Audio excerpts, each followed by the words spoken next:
is from mommy to daddy, from daddy to mommy to boyfriend, from boyfriend to husband, and they carry all of it. They just collect baggages along the way. And so they take it into this relationship called marriage, and they're wondering why they're struggling and having so many issues, and that is because they have not dealt with the pain. And until someone brings it to their attention, they think it's normal to act that way, and it's not. Yeah, and it's amazing, and you're seeing a quite a bit of experiencing this in counseling with, particularly individually with a lot of women. Yes. They think that they're normal because all they know is they're normal. Yes. And then when you begin to point out some things and some of their actions that they're displaying and the reason why they're displaying those actions, and they buy a hold to that, then they look back at the time when they told you that they were normal and they say, wow. I didn't know that I haven't dealt with that. Yeah. Because if you're dealing with any form of abuse, rejection, pain, or anything that's unhealthy, unless it's dealt with and brought to the surface, it didn't go anywhere. And so it's impossible for you not to act it out at one point in time in your life.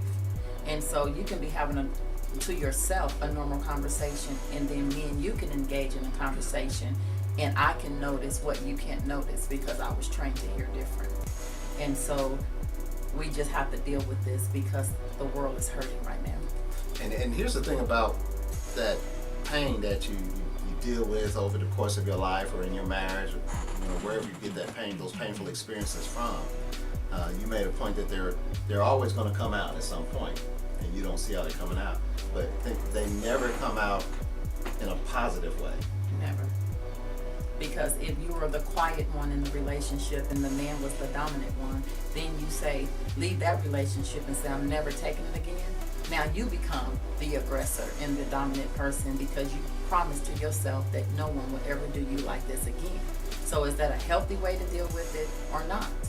Absolutely you not. See, and so if you're being aggressive and you're being dominant, both are wrong. It's just the roles just shift.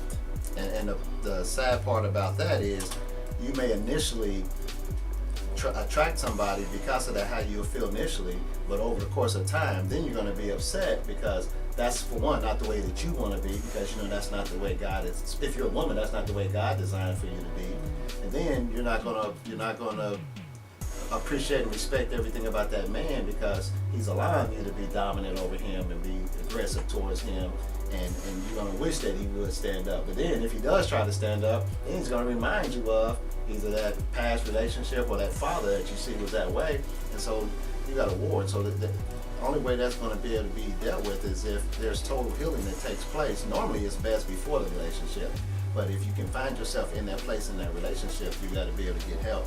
And that's why we push our counseling services, because with our people, a lot of our culture, we don't think counseling is needed, and it's taboo. We always say, in other cultures, it's just an everyday part of necessity. I always say if you were able to fix it before and you're still having an issue, it's obvious that you can't fix it yourself.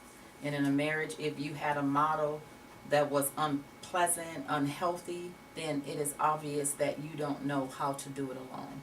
And everybody who get to a great place of success always have people helping them along the way. So the moment it's you and your marriage, I don't need anybody, we got this. Your secrets. You're already in trouble. And so everybody needs someone, and everybody needs someone that they can be open and honest with and take the mask off to be able to get free. And that's what we have to do, especially in the arena of African Americans in this black marriage situation. Because every time I talk to a different race, therapy is a part of like paying a light bill. They don't have a problem expressing it, and they don't have a problem doing it for the rest of their lives. But we as African Americans, everything is a secret. And we hide behind our pain, and we hide behind all of this falseness, and it's just ruining our community. It's messing our kids up, it's messing up the women, it's messing everybody up, and it is just time to take the mask off and let's get busy and roll up our sleeve and let's fix this. Yeah, and you have to have somebody. It's one thing to hear the information and then recognize it in yourself. Yeah, that's me. I went through that. I need some help in that area. And then maybe you try to pray to God. We talked about this on a previous show. But we notice that true release comes from you being able to open up your mouth Yeah. and speak it out of your mouth and tell somebody, whether that's a trusted counselor or, you know, somebody that, you know, that's me. I'm jacked up in that area. I need help. I'm wrong in that area. I didn't recognize that this is how I've been acting, but now I see this is how I'm acting. I need some help. How do I change?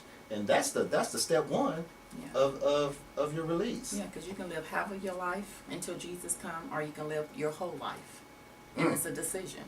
And so your half life is you keeping all of the pain and all of the secrets, and your whole life is when you share it to help someone else's life to change. Because I believe everything that you went through in some kind of form is set up for you to be able to help someone else come out of where they are. Absolutely.